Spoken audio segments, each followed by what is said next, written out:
Boa noite, queridos amigos e irmãos. Aqui quem fala é Honorina Luna. Estamos iniciando mais uma live nesse tratamento que o NEAM, Grupo Espírita Aristides Monteiro, faz todas as semanas, de terças, quartas e quintas-feiras. Nós hoje vamos ter a presença do nosso palestrante, Lenildo de Lima, e ele vai falar, o tema é Seguindo os Passos do Mestre Jesus. Vamos agradecer todos que estão chegando para prestigiar a palestra do nosso amigo, do nosso irmão Lenildo. Vamos aguardar o Lenildo.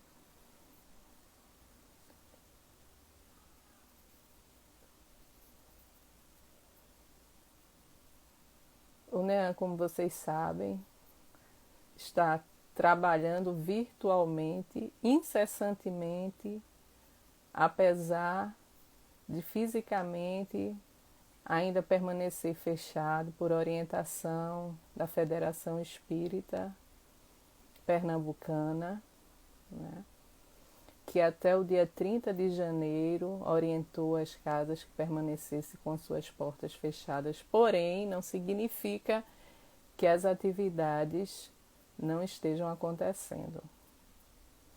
Vamos aguardar o nosso amigo Lenildo de Lima. Boa noite a todos que estão chegando e todas. Um carinho também imenso por todos vocês.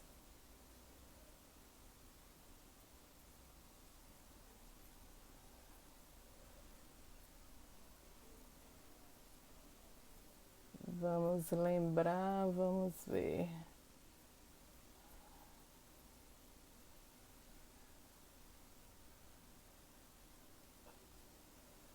Do Lenildo, o poeta Lenildo, professor, artista. Olá! Olá, Honorina. Boa noite, querido. Boa noite. Como você está? Estou bem, graças a Deus. Está tudo bem. Amém. Vamos poder prestigiá-lo, né, nessa palestra de hoje, cujo tema, seguindo os passos do Mestre Jesus, né? Esses passos tão abençoados que por muitas vezes a gente esquece de segui-los. Eu vou fazer a prece inicial, Lenildo, para passar a palavra. Pedir a todos que possam elevar seus pensamentos a Deus e pedir ao Mestre Jesus que nessa noite possa nos contemplar como sempre faz, orientando o nosso amigo na sua fala, acalentando os nossos corações, como sempre fez e fará, e que nós possamos verdadeiramente seguir os seus passos. Assim seja. E assim seja. Lenildo, a palavra é sua. Boa noite, Honorina. Boa noite aos amigos que estão acompanhando, às amigas. Uma satisfação estar aqui mais uma vez, retribuindo, né, um pouco que Deus, o que Deus oferece para a gente, né? Cada um trabalha naquele dom que recebeu, no centro é assim. Tem as pessoas que fazem psicografia, psicofonia, tem as pessoas que participam da campanha do Quilo, todo mundo pode participar, porque é doar um pouquinho do tempo para pedir, não para si, né, para pedir para os outros. Então, cada um trabalha naquilo que lhe apetece, né? E a gente sempre deve tirar um tempinho para Deus. Não é nem tirar um tempinho, a gente deve tirar o máximo possível de tempo para Deus. Então, eu resolvi fazer essa palestra seguindo os passos do Mestre Jesus, porque Jesus era professor, né? Primeiro vou me apresentar, você me apresentou um pouco, aí deu um pouco do currículo, né? Isso. Eu sou professor da Rede Municipal de Paulista de Jaboatão, sou poeta também, sou escritor, cordelista, né, e compositor. E agora na qualidade de palestrante espírita. Como eu sou poeta e sou professor, as pessoas sempre gostam. Eu sou professor de história, as pessoas sempre ficam esperando que eu recite poesias e que eu conte histórias, né? Exato. E do meu trabalho, do meu ganha-pão, a gente traz para cá também. Eu tenho uma poesia chamada Hoje. Essa poesia, ela fica mais adequada para amanhã. Mas como a gente não tem palestra pela manhã, então eu nunca teria a oportunidade de dizer essa poesia. Mas é uma poesia que fala de Deus também, né? E tudo que a gente faz, independente de ser um momento desse, que é um momento religioso, né, um momento espiritual, tudo que a gente faz na vida, a gente tem que colocar Deus na frente, porque aí o nosso caminho fica mais suave. Então essa poesia hoje, ela diz assim: hoje, novo dia, recomeço, rotação, extensão de ontem. Único tempo que se sente, semente de futuro, projeto de Deus. Jamais existiu, assemelhou-se, repetir-se-á ou aconteceu. Pois Deus, bom Pai, Criador do amor onipotente, Deus, aos seus filhos, jamais repete um presente. Então, esse dia de hoje e todos os outros da nossa vida, todos os que passaram e os que virão, são presentes de Deus para nós. E para que a gente recebe esses presentes? Para dar orgulho ao nosso Pai. Então, se a gente fez um dia hoje que a nossa consciência diz que esse dia foi proveitoso, que a gente não enganou ninguém, que a gente fez o bem, que a gente pode deitar no nosso psicólogo travesseiro e dizer assim: hoje eu durmo tranquilo, então a gente deu orgulho ao nosso Pai. Então, Jesus, ele nos ensina, nos ensinou pelas palavras e pelos exemplos. Então, ele, além de falar, ele mostrava como se fazia as coisas. Um exemplo, né? Ele dizia que era para repartir o pão. E ele repartiu o pão. Sempre. Repartiu o pão nos momentos de multiplicação, repartiu o pão na hora da ceia com os discípulos, para ele que servia as outras pessoas numa atitude de humildade, né? Então, nós no Centro Espírita temos essa obrigação também, e todas as pessoas, todos os cristãos, porque ser cristão é sinônimo de ser fraterno, é sinônimo de se importar com os outros, né? De ser humanizado, né? Nesse sentido de se importar com as outras pessoas, de ver, se importar e procurar fazer, né, o máximo que puder pelos outros. Então, o nosso Centro Espírita, todos os centros, eles funcionam como escolas, porque nós temos uma doutrina, é isso que a gente está fazendo aqui nesse momento. Nós temos princípios que a gente procura ensinar, baseado nos princípios cristãos, que são universais. A vida também é uma escola, né? O nosso centro, o Centro Espírita, ele funciona também como um hospital, que vai tratar os males físicos, né? Algumas pessoas procuram o centro por conta das doenças, daquilo que está incomodando ali do ponto de vista físico. Outras pessoas vão em busca de superar males espirituais, são os casos das nossas sessões de desobsessão. Tem pessoas que vão em busca do alimento, né? O alimento físico também, infelizmente. A fome é uma doença também. E outras pessoas que vão em busca do alimento espiritual, que é o Jesus Consolador. Muitas pessoas vão ao centro pela dor e outras vão pelo amor. E muitas vezes pelas duas coisas juntas, porque perderam alguém que amavam demais e aí vão buscar esse consolo no Centro Espírita, né? Para ter a certeza de que essa conexão nunca será desfeita, né? Porque o amor, ele é uma fonte inesgotável, né? Para a gente que é espírita, não existe morte, né? Existem vida após a vida e outras vidas depois, quando a gente volta a esse plano físico. Então, não existe morte. Então, Jesus, quando a gente colocou esse tema, seguindo os passos do Mestre Jesus, é porque Jesus, ele não nos pede o impossível. Ele nos pede coisas que são bem simples. É o que eu digo aos meus alunos na escola, fazendo uma analogia, uma comparação. Eu digo: olha, eu não vou pedir a vocês o impossível, vou pedir somente que vocês façam o que é básico, é necessário fazer. Então, por exemplo, eu digo: se eu pedir uma coisa impossível e você não fizer, a culpa não é sua, a culpa é minha, que lhe pedi algo impossível. Mas se eu lhe peço algo possível e você não faz, então a culpa é sua. Então, por exemplo, se eu pedir ao meu aluno para que ele estude, para que ele respeite os colegas, para que ele chegue no horário certo, para que ele faça as atividades, eu não estou pedindo nada de impossível. Então, se ele não fizer, a culpa é dele. Ou a responsabilidade, né? Melhor assim. Agora, se eu digo para eles assim, se eu chegar aqui na escola e dizer, todo mundo saia voando aí pelo corredor, ninguém vai voar. Né? E aí a culpa não é deles, a culpa é minha que pediu uma coisa que eles não têm habilidade para fazer. Da mesma forma, né? Jesus não pediu a gente para voar. Ele pediu para a gente amar ao próximo, para a gente respeitar, para a gente ser humilde. Então, isso aí não é nada de impossível. Né? Então, as lições que a gente segue de Jesus foi o que ele chegou aqui, falou e exemplificou. Porque tem pessoas que dizem assim, faço o que eu digo e não faço o que eu faço. Então, aí não tem como a gente seguir o exemplo dessas pessoas, né? Porque elas dizem para não fazer o que elas fazem. Elas são apenas um discurso. E o discurso é teoria. A teoria sem a prática, ela é vazia. Ela é incompleta. É a mesma coisa que a fé sem a caridade. Né? A fé sem a doação para o outro. Né? Ela é apenas palavra morta. Né? De nada serve saber aquelas coisas todas. Então, as lições que Jesus nos pede, elas são assim, para que nós possamos usar os equipamentos que Deus nos ofereceu, que são aqueles dons. E cada um recebe o dom de curar, outro recebe o dom de falar, outro recebe o dom de ensinar, outro recebe o dom de cozinhar. Cada um usar o seu da melhor maneira possível.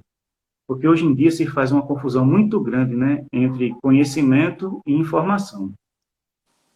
A nossa juventude mesmo, eu estou dando aula remota agora por conta dessa pandemia, a nossa juventude agora é muito informada, mas infelizmente falta buscar mais o conhecimento. Porque o que é informação? Informação é aquele dado que não serve para nada.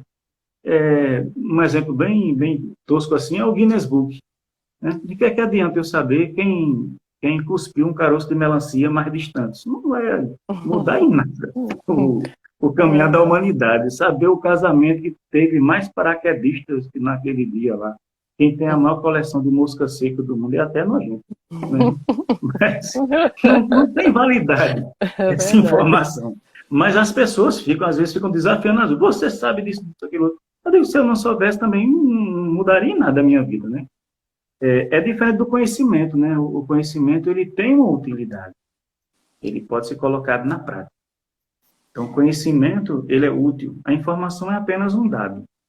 Aí a gente já usa isso para uma outra diferenciação, que é entre inteligência e sabedoria.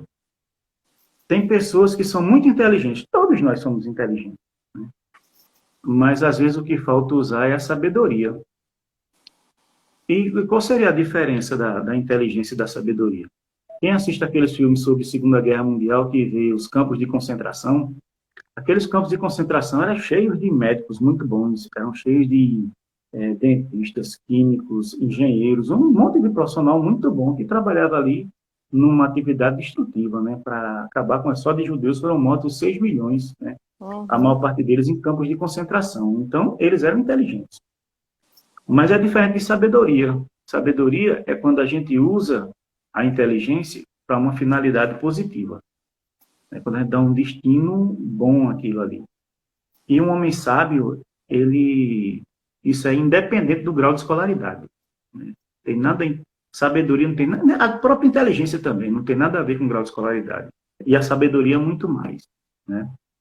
Por exemplo, nesse momento que a gente está aqui, nessa atividade, falando com Deus, há pessoas que estão procurando fazer vacinas, e hoje é a nossa salvação, né? Assim, aqui no plano físico, a continuidade dessa vida, se estender por mais um tempinho aqui, para ter a oportunidade de corrigir algumas imperfeições de outras vidas, e dessa também é a vacina.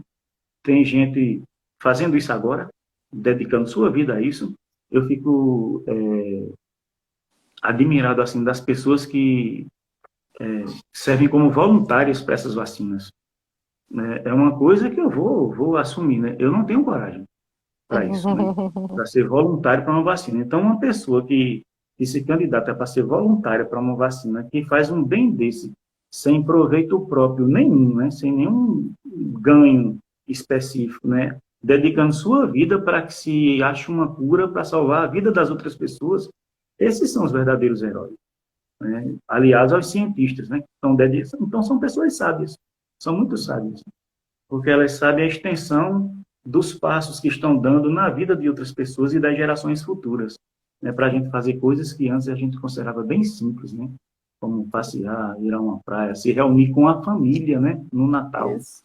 Poder se reunir com a família no final do ano agora virou uma coisa É. assim fora do normal, né, que eu nunca vou me acostumar com essa ideia de novo normal. Para mim não existe novo normal, não existe um normal só, que era do jeito que era, né, então É. vai voltar aí.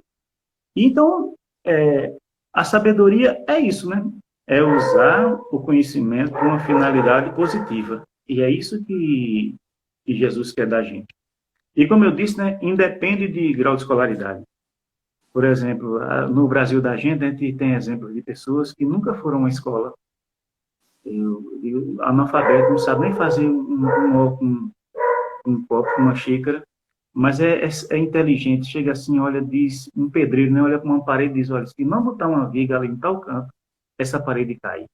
Né? Como foi que essa pessoa aprendeu? Aprendeu olhando os outros fazerem, né, e prestando atenção, e dando valor àquele conhecimento. Uma vez eu vinha com os meus irmãos do Recife, eu estou fazendo essa palestra aqui direto de Surubim, e a lâmpada da placa do carro queimou. Aí a gente parou num ponto de mototáxi. O mototaxista disse, eu levo vocês de uma autoelétrica, já era noite. Então já veja a disposição. Ele disse, mas ele não ia ganhar a corrida dele? Aí, vamos esperar a sequência da história para ver. Uhum. Quando chegou lá, aí veio o filho desse homem, chamou o pessoal lá dentro, assistindo novela, tomando café, já eram mais de 9 horas da noite. Aí o menino veio, mexeu para cá, não consertou. Aí disse, vou chamar meu pai. Disse, não chame não. Seu pai deve estar no lazer dele, é uma sexta-feira à noite. Né? Então ele deve estar no lazer dele, vai querer do lazer para quê? Ele disse, não, porque se eu não for chamar, quando ele chegar aqui, ele fica bravo. Porque eu não fui chamar. Aí o homem veio, estava lá jogando o dominozinho dele, chegou. Aí disse assim, liga o carro.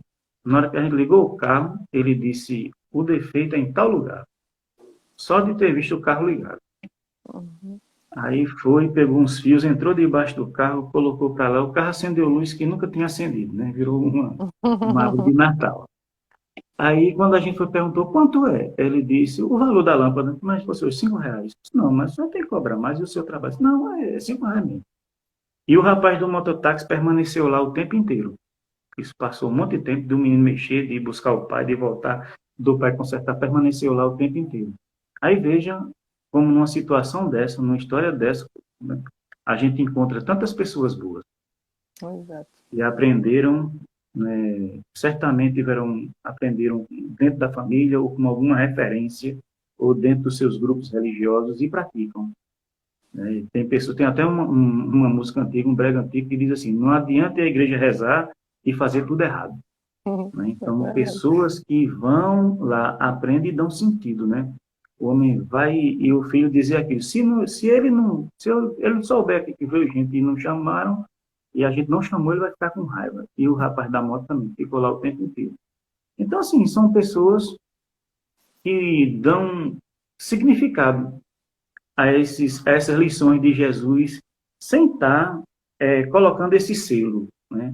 Sem estar colocando esse selo assim, eu fiz porque Jesus mandou. Isso é uma coisa inconsciente. Eu fiz porque eu vou juntar pontos no meu bom clube lá do céu, né?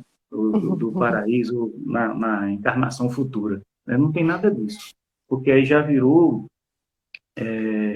uma coisa natural. Então, essa teoria sem a prática, como eu estava dizendo, não vale de nada, né?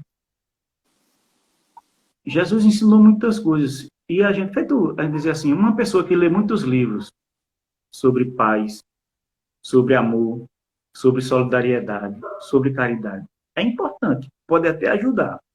Mas isso não vai ser determinante, isso não vai ser uma coisa assim principal para que essa pessoa seja, porque lê sobre paz, não quer dizer que essa pessoa vai ser uma pessoa pacífica. Sim. Porque lê sobre amor, não quer dizer que vai ser uma pessoa amorosa.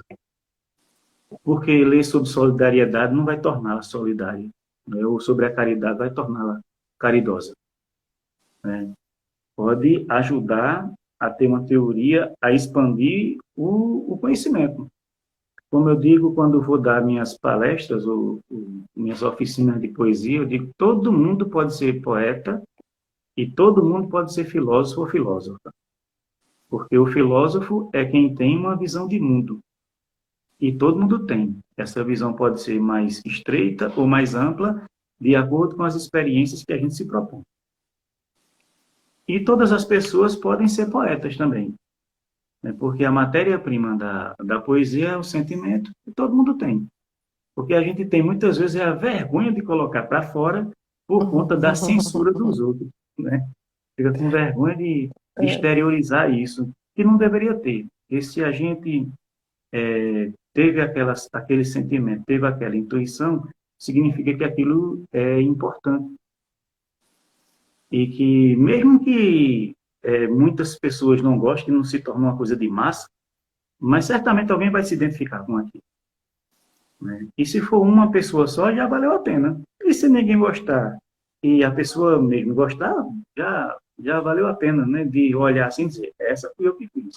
Hoje eu vou sentar ali e vou ler a minha poesia, né? Então, o conhecimento, ele é um aliado da fé, né? A nossa doutrina trabalha muito em cima disso, né?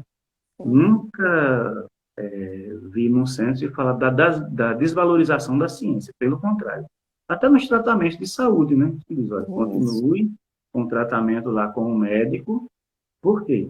Porque durante muito tempo se viu o cientista como uma negação da religião. Porque muitas religiões têm medo da pergunta.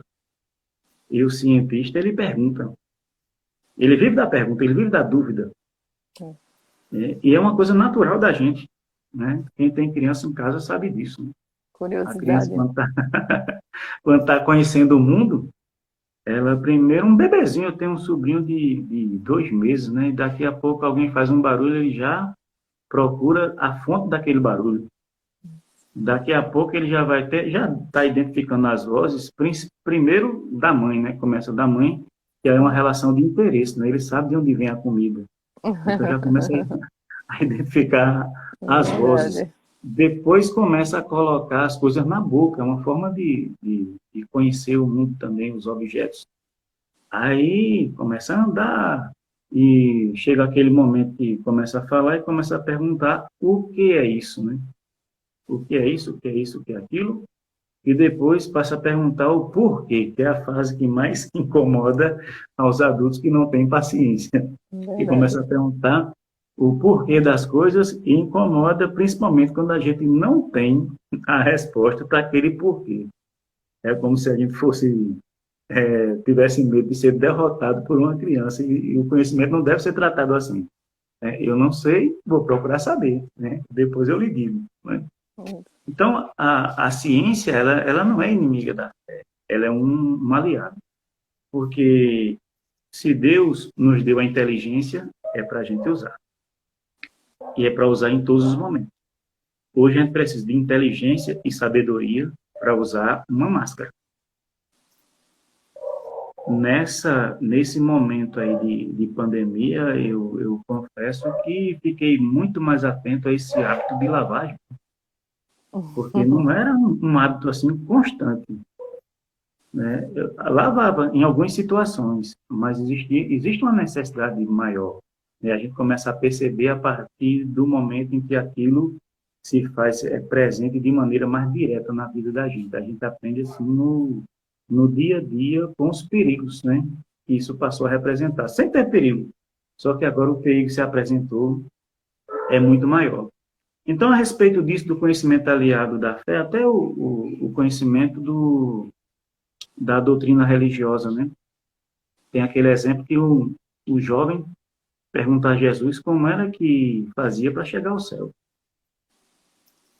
E Jesus é, diz aí, olha, respeitar os mandamentos,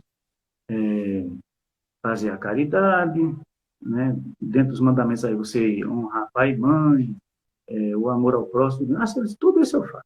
Tudo isso eu faço. Aí Jesus, aí, então, aí Jesus disse, então pronto, pegue tudo que você tem, doe aos pobres e me siga. É impressionante como Jesus também não fala mal do dinheiro, né? O dinheiro nem é ruim, nem é bom. O dinheiro depende do que a gente faz com ele, né? Ele não diz assim, vá lá, toque fogo, enterre, jogue no mar, jogue não. Vá lá, doe aos pobres e me siga. E aquele jovem, ele tinha conhecimento de tudo isso. Ele tinha a teoria religiosa toda. Algumas coisas ele praticava, mas ele ainda não tinha aquela convicção mesmo de juntar os tesouros no céu. Ele estava mais preocupado com os tesouros da terra. E a gente sabe, né, na nossa visão, na nossa doutrina, que nada é nosso. Só é nosso o que a gente puder levar daqui da terra. O que a gente puder levar daqui é nosso. Qual o nosso tesouro de verdade? Nosso tesouro de verdade são as nossas virtudes, né? São as nossas práticas. Como era também o tesouro de Jesus, né? Como é. Eu digo, era no sentido da existência física dele aqui na Terra, quando a mulher que tinha o fluxo toca nele, né? E ele diz, alguém me tocou aqui. Aí ele disse, mas mestre, uma multidão não tem como não tocar. Disse, não, mas alguém me tocou de maneira diferente. Eu senti virtude saindo de mim, né? Então esse é o tesouro dele.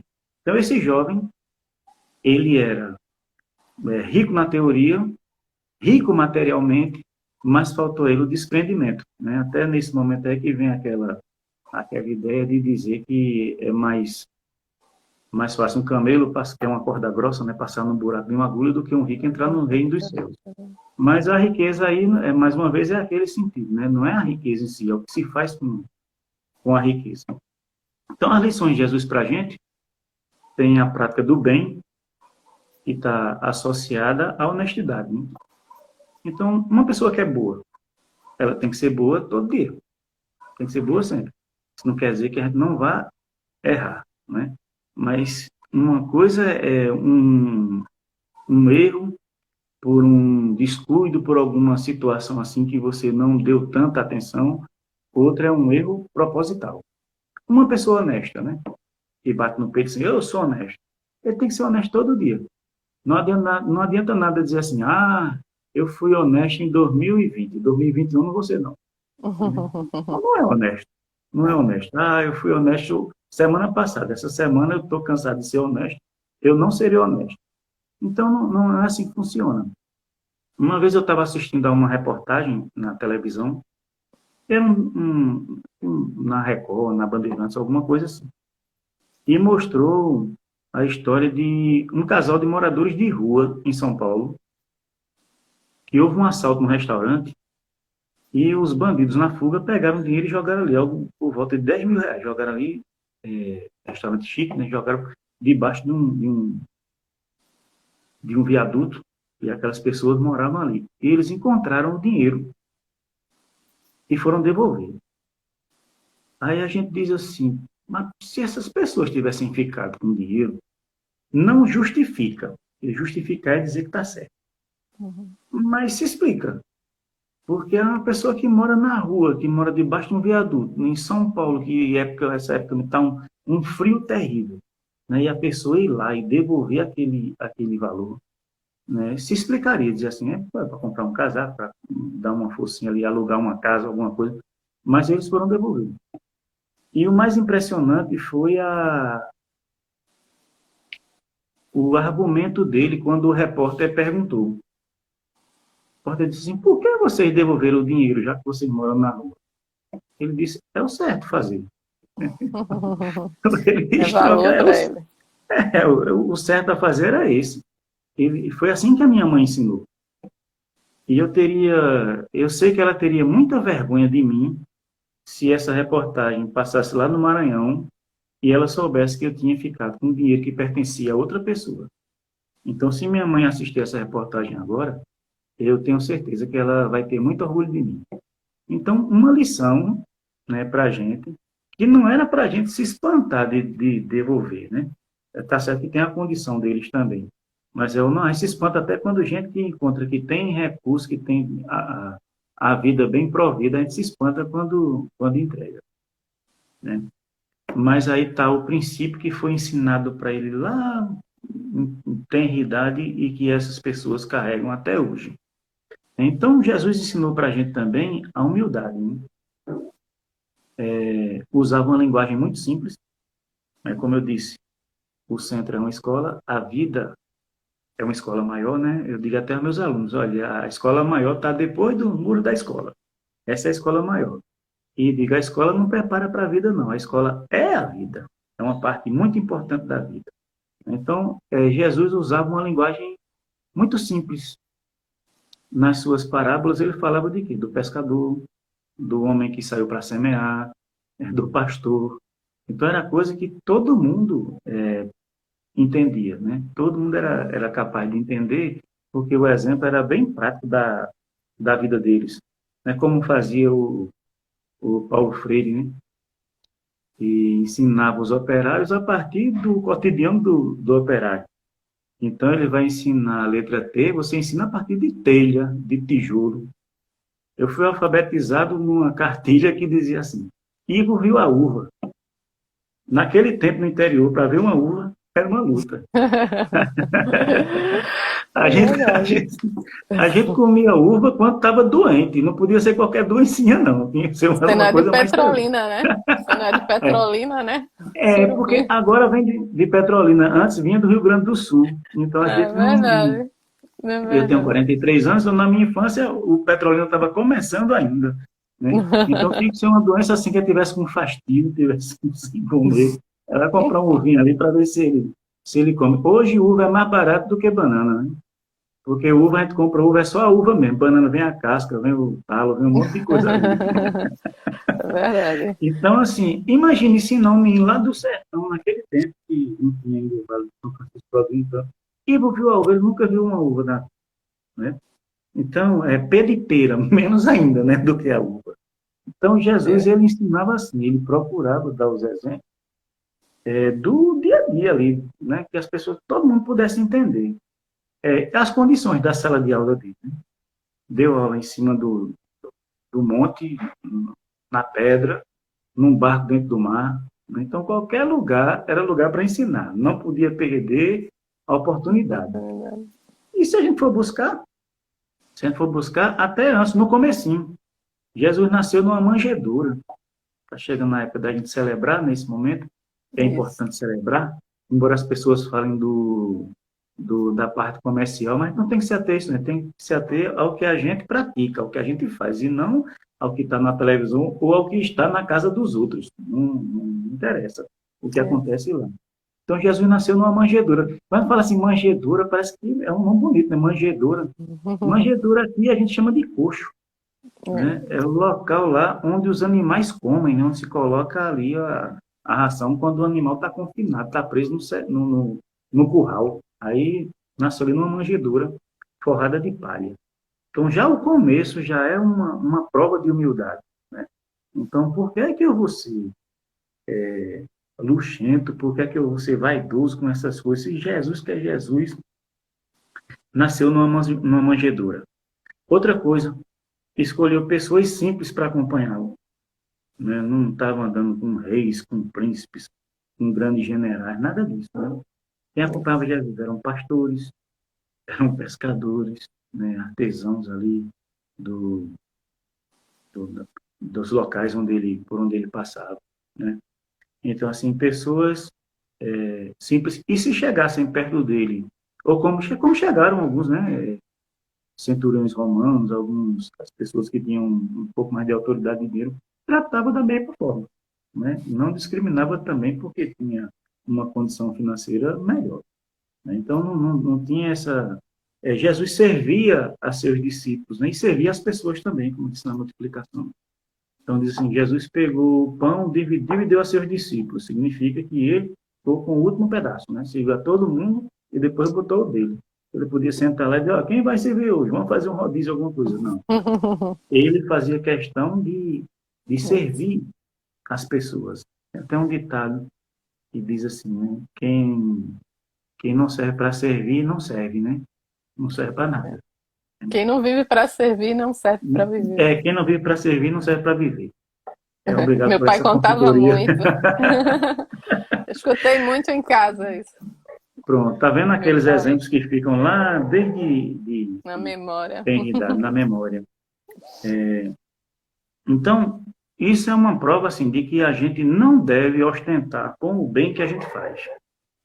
Quando eu digo ostentar, a gente tem que ter cuidado também. Não é dizer assim que não confundir com não divulgar as boas práticas, né?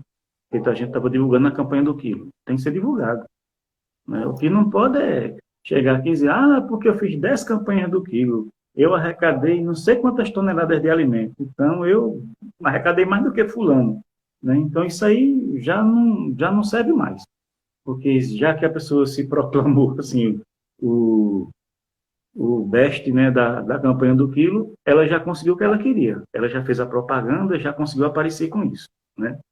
Mas, assim, divulgar que existe a campanha do quilo, divulgar a finalidade dela, não é ostentar. Né? Pelo contrário, divulgar uma boa prática. Uma vez eu estava assistindo ao programa de Geraldo Freire na Rádio Jornal e chegou uma notícia assim, de que 3 pessoas na mesma casa, eles foram atender uma pessoa e tinha mais 2 pessoas que viviam deitadas, que viviam na cama direto. Que eram... que tinham problemas, né, de paralisia. Ou por acidente, ou por alguma coisa. E aquilo... O repórter ficou muito sensibilizado, mandou de volta. Né? Geraldo, está acontecendo aqui, 3 pessoas na mesma família, na cama o dia todinho, um calor terrível, né? E não tem cadeira de banho nem para passear. Aí uma pessoa ligou e deu as 3 cadeiras e deu a cadeira de banho. Aí nesse dia o apresentador disse, eu vou dizer o nome. Ela pede para não dizer, mas eu vou dizer, porque o mal tem tanta propaganda, por que é que o bem não vai ter? Então, aquela pessoa, ela recebeu algum louro ali, mas não foi ela que buscou. Né? Foi dado a ela naquele momento. Né? É diferente de alguém que pega um artista desse aí, ou um político, ou um empresário, e dá uma ambulância, aí tem que aparecer na Globo de manhã até de noite. Né? Começa a aparecer no domingo no Globo Rural, até o Fantástico falando daquela ambulância. Então, isso aí, essa pessoa já conseguiu aquilo que ela objetivava, que era a promoção. Isso não conta nada naqueles tesouros, né, que a gente leva dessa vida, né? Isso não conta nada em relação às virtudes. Então, outra coisa que Jesus ensinou para a gente foi o respeito. E o respeito, assim, hoje em dia se fala muito de tolerância. Eu não gosto quando se fala de tolerância. A tolerância, ela sugere uma superioridade, algum grau de superioridade. Porque se eu disser assim, eu sou do Náutico, eu tolero os torcedores do esporte, então eu estou colocando do Náutico como superiores ao do esporte. Se eu digo assim, eu sou espírita, eu tolero os evangélicos, então eu estou me colocando numa situação de superioridade. Agora, se eu disser assim, eu sou do Náutico e respeito os torcedores do esporte, se eu sou espírita e respeito os evangélicos, agora respeitar respeitando, né? Mais uma vez, não é aquilo da teoria, que Jesus respeitava respeitando, porque tem gente que diz que respeita e não respeita. Tem gente que diz assim, eu respeito os evangélicos, mas pastor é tudo ladrão. Então não respeita. Eu respeito os espíritos, mas espírito é tudo catimbozeiro, é tudo isso, aquilo outro, né? Faz feitiço, essas coisas. Então não sabe nem o que é, né? E já coloca uma peste, uma má. Então não é respeitar. Respeitar é respeitando mesmo, né? Na prática. Colocando a pessoa em pé de igualdade. Ela só tem... Porque Jesus não era católico, não era espírita, não era evangélico, né?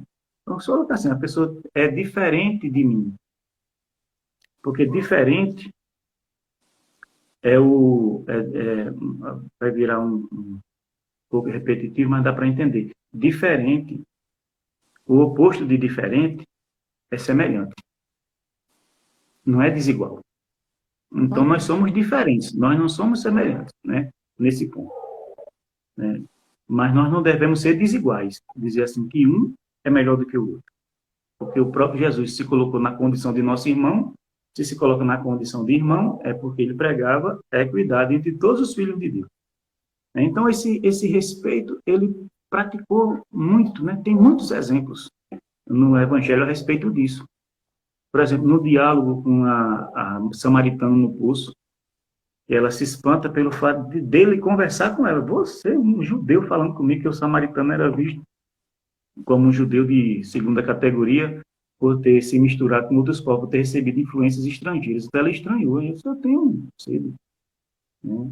Aí depois é que ele fala, né? Eu sou a água da vida, quem beber dessa água jamais sentirá sede novamente.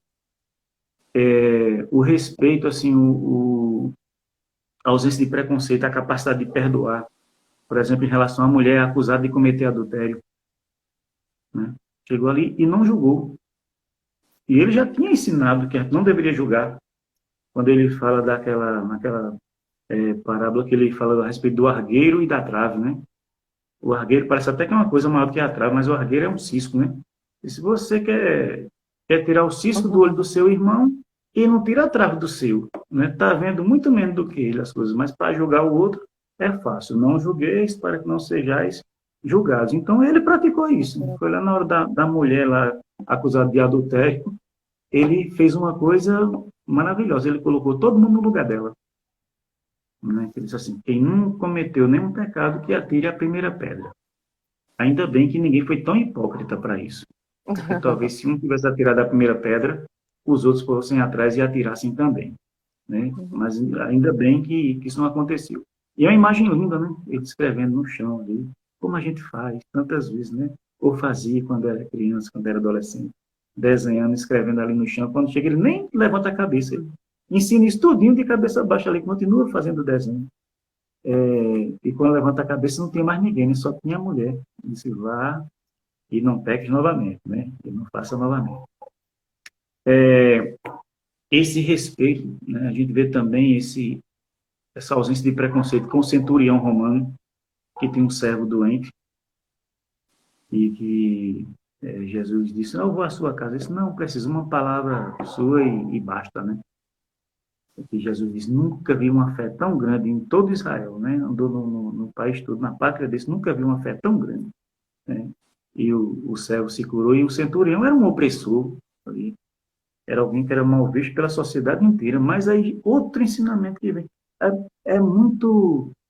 são muitas minúcias, né? Porque vem outro ensinamento aí, né? Porque Jesus disse que a gente tem que amar até o inimigo.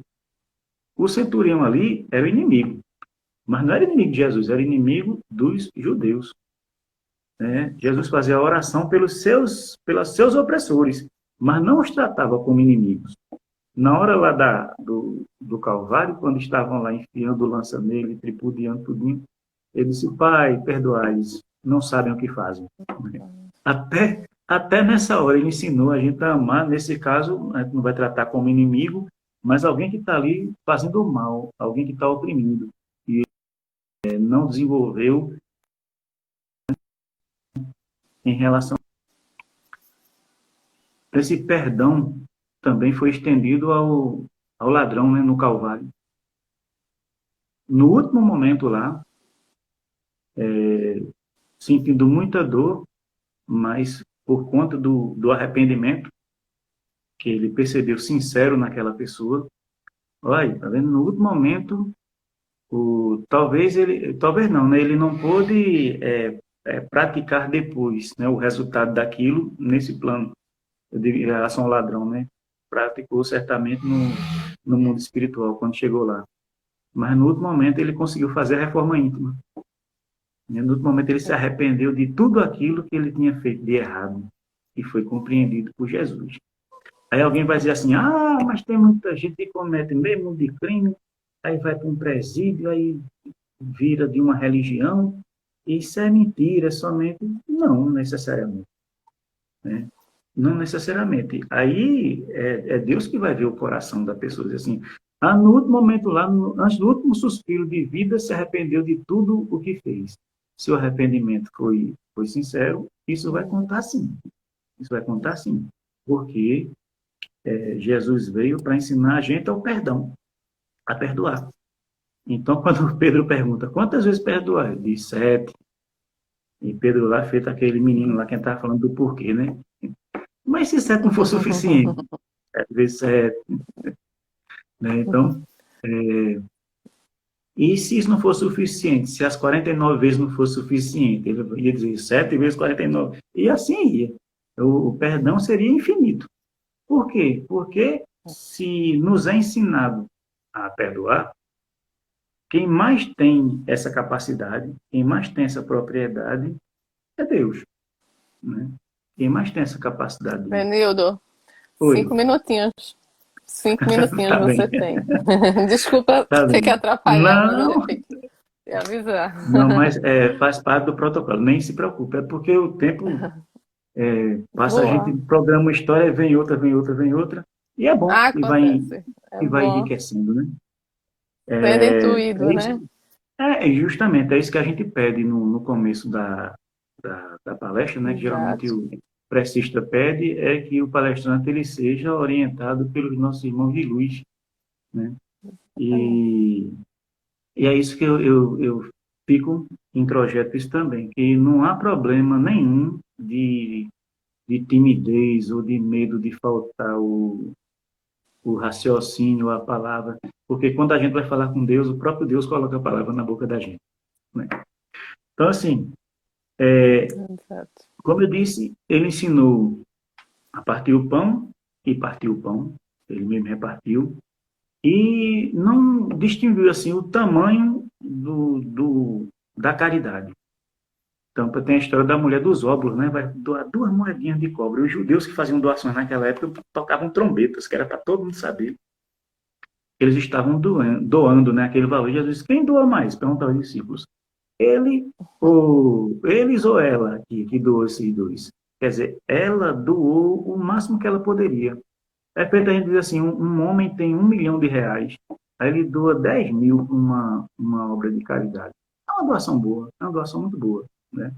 Ninguém vai negar. Agora, tem gente que é capaz de dividir o único pão que tem para comer, né? Então, esse aí é um cristão na essência. Na essência, eu vou ficar com fome também, que meio pão não vai matar a minha fome. Mas o meu amigo ali, ele vai ter, não vai ficar só olhando, né?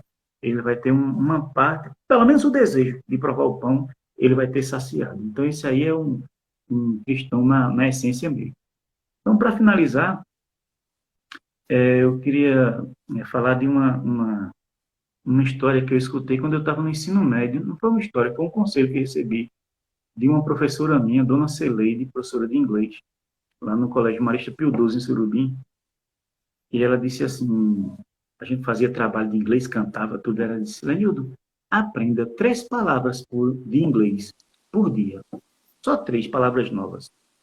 Eu disse, por que, dona Celida? Ela disse, porque se você aprender 3 palavras novas por dia, o ano tem 365 dias. Quando chegar no final do ano, você vai saber mais de 1.000 palavras em inglês. Então, o que é que a gente tem que fazer seguindo os passos do Mestre Jesus? A gente tem que melhorar um pouquinho a cada dia. E se a gente melhorar um pouquinho a cada dia, no final da nossa existência nesse plano físico, no final dessa encarnação, a gente vai ter uma consciência do papel cumprido. Fazer aquilo que está lá na oração de São Francisco, né? Consolar, compreender, amar, ofertar, perdoar, né? Então, Exato. desejo a todos a presença de Deus nos seus lares e em todos os caminhos por onde passar. Que assim seja. Assim seja, muito obrigada pelas suas palavras, Lenilton. A gente já se conhece, a gente fez o É, curso de um palestrante curso lá juntos. com o nosso querido Aguinaldo, né? Um abraço. Eu vou passar alguns avisos, né? Que a casa solicita. Mais uma vez, muito obrigada. Suas reflexões, sua Obrigado. prática, tua vivência, esses exemplos, né? Como o mestre falou, deixa a coisa muito mais tranquila de ser entendida. Vamos lá. Obrigado. Essas palestras, elas vão ficar gravadas nas redes sociais, como Instagram, YouTube, né? Sempre estão sendo colocadas, divulgadas novas atividades, então, por favor, fiquem sempre ligados no Instagram. Existe um link no WhatsApp que é para o tratamento à distância, né? Nossa campanha do quilo acontece, como o Lenildo bem ressaltou aí, então voltou a acontecer desde agosto, né, presencialmente, obviamente respeitando todos os protocolos de segurança, às 7h30. Então a casa pede que, por favor, utilize as vestimentas como calça comprida, camisa com manga, sapato fechado. Leve a sua máscara ou as suas máscaras, né? E álcool em gel para fazer a devida asepsia, como o Lenildo bem falou, né? Mais do que nunca estamos tendo que lavar as mãos, né? Com a frequência maior. Os plantões para recebimento de doações no NEAM acontecem todas as quartas e sextas-feiras, de 14 às 16h30. Porém, excepcionalmente, nessa sexta não haverá o plantão. O plantão vai acontecer no sábado, dia 12/12, no período de 9 às 15 horas, ok? Então, esses são os avisos que a gente tem para passar. Eu vou fazer a prece final que o Lenildo me solicitou, né? Então, vamos elevar mais uma vez o nosso pensamento à espiritualidade amiga, ao mentor Aristides Monteiro, ao nosso Mestre Jesus, agradecer por esses momentos, por essas palavras tão bem colocadas pelo nosso amigo e irmão. Vamos pedir que a paz do Mestre Jesus, o Rabi da Galileia, esteja sempre conosco, nesses momentos difíceis, que possamos elevar o nosso pensamento e acreditar, ter fé, essa fé inabalada que nós precisamos ter no nosso Mestre Jesus, o enviado do Pai, do poderoso, o Pai superior. Então, que possamos ter uma noite de muita paz. Boa noite e assim seja. Lenildo, muito obrigada. Um abraço grande. Boas obrigado festas. Também a todos que participaram, né? As pessoas que participaram e mandaram comentários. Muito obrigado a todos. Exato. Obrigada por todos que presenciaram. E amanhã nós temos a palestra às 20 horas, no mesmo Instagram do NEAM. Um abraço grande. Tudo de bom. Um abraço.